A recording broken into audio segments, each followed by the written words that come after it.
Hello, today we are looking at the electron configurations that electron wattling has. In order for you to correctly depict this form of recording for electrons, you need to know a number of principles, a number of rules by which this happens. The first of these principles is called the construction principle, the Albano principle, which determines the sequence of filling levels and sublevels. This principle looks like this. I have presented the available electronic levels and sublevels here, and let's see what the order of filling is. Perhaps this form of recording will help you when filling in electrons and accordingly levels and sublevels for elements with both small and large ordinal numbers. So the filling happens like this. First we fill 1 with a sublevel, then we fill 2 with a sublevel. After 2 with a sublevel, 2n are filled, and then 3 with a sublevel, then 3n and 4s are filled. Note that it is not filled at first. The atom is arranged so that filling really goes strictly according to this form in this order. Then there are 3d, 4p, 5s, then there are 4d, 5p, 6s, 4f filled earlier, 5d, 6p and 7s. Then there is filling with electrons 5f, 6d, 7p, 6f, 7d and 7f will be filled later. This is how the filling and the order of the electronic configuration are arranged. But when we fill cells with electrons, for example, quantum cells for electrons, and there is a recording form, let's remind, we have a recording, let's say 1C2, or for example a recording, let's say 3P3. Such a recording is called an electronic form, but apart from it, very often it is customary to show an electronographic formula or a record in the form of quantum cells. And then when we fill in such cells, here you need to know the Pauli principle, which states how you will have to fill in such cells. For example, you have electrons with, then we have to show them. The first arrow should be pointing up and the second one should be pointing strictly down. This distribution will be correct. It will be the right distribution.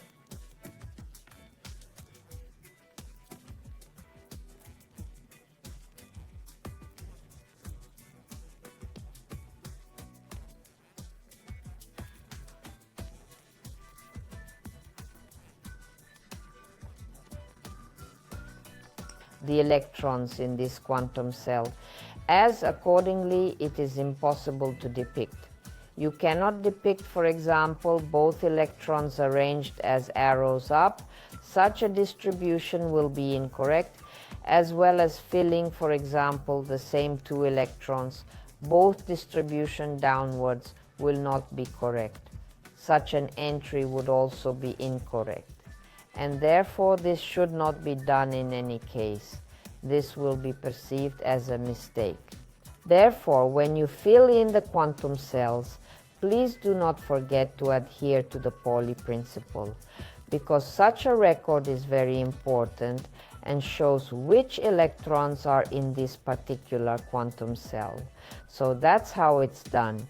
Now, but besides the fact that we show electrons, let's say, in their arrangement in one quantum cell, we sometimes need to show several electrons, for example, n, d or f electrons, and then Gun's rule applies to such electrons, which states how this will be correct.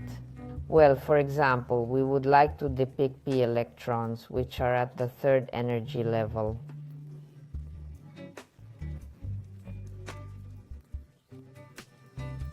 We could do it like this, for example.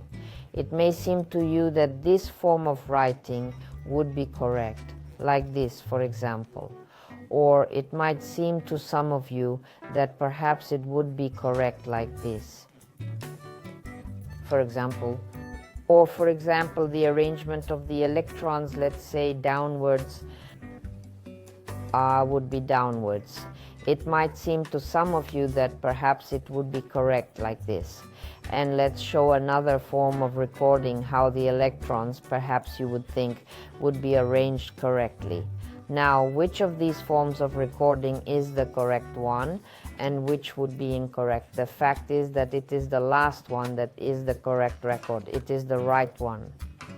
The fact is that according to Gun's rule, you must first in each quantum cell distribute electrons that are one at a time and strictly upwards, and then all subsequent electrons are placed downwards. This is determined by the pattern of quantum numbers, which we will talk about in the next lesson. What is incorrect then? Incorrect is this form of recording. Look, because there is one electron here that is placed in the wrong direction, as is correct. Then also this form of recording would be wrong, because electrons cannot be in the same cell too when there is a free cell at this time. It is actually like at the level of our life, when we will still distribute ourselves better to the free place when there is one, than to take a seat next to each other somewhere in the transportation. Or for example, this form of recording here would also be wrong, because it's common to represent electrons with an upward arrow. It's because of the quantum spin number that exists for that form of writing.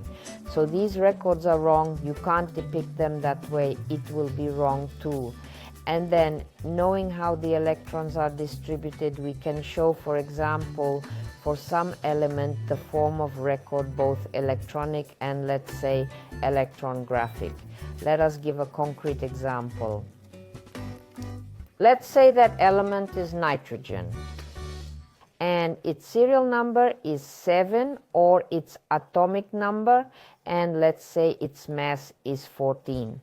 We can represent the electrons of nitrogen, for example, in the form of a Bohr diagram. Then for nitrogen, we should show a nucleus which will have a charge of +7. And for example, in a shorthand like this, we can write like this. At the first level, it has 2 electrons. At the second level, it has 5. Why 2 levels? Because there can't be more than 2 electrons on the first level, and then out of the available 7 electrons, the second level will be filled with 5 electrons. Now let's write down the electron form for nitrogen. This record will look like this, according to Albavo's principle. 1C, 2, because until there are 2C electrons, no others appear. Then there will be 2C2, all the same way according to the principle of construction, and then there will be 2p3. Now here we have written down the electron form, the electron configuration. How do we check it? We can add up the upper powers, and the total should be 7 electrons in nitrogen. And now let's depict the quantum cells for this element, build them from bottom to top. And usually this construction looks like a ladder construction. So at the first energy level, we have C electrons, 2 of them. According to the Pauli principle, we place the electrons strictly like this. We can't do it any other way. And then on the second level, we have the C electrons, 2 of them, and according to Pauli's principle, we do exactly the same thing.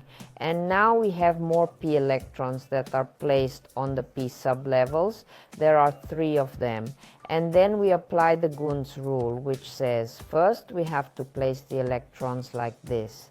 And we could also add that the first of the P electrons is on the x-axis, the second on the y-axis, and the third on the z-axis.